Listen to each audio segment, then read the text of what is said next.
Setelah Sule, Rudy Salim kini berinvestasi di YouTube Deddy Corbuzier. Sukses membeli sebagian saham YouTube milik Sule, Presti Corp tak berhenti sampai di situ. Kini, perusahaan milik Rudy Salim tersebut berinvestasi pada PT Dektos Digital Corbuzier milik Deddy Corbuzier.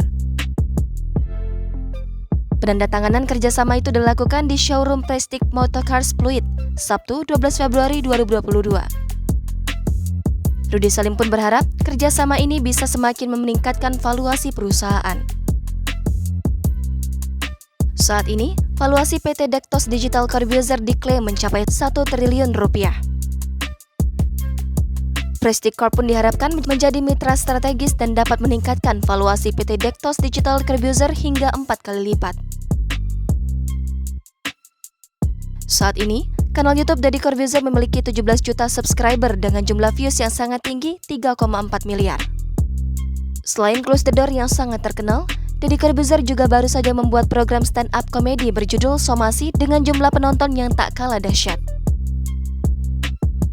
Meski kanal YouTube-nya jadi salah satu yang terbaik, Deddy Corbuzier mengaku sangat antusias soal kerjasamanya dengan Prestige Corp.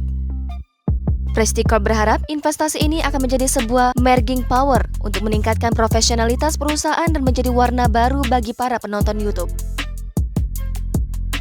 Hal ini akan didapatkan dengan menghasilkan tontonan yang lebih berkualitas, menarik dan berbeda dengan kanal YouTube podcast sejenisnya.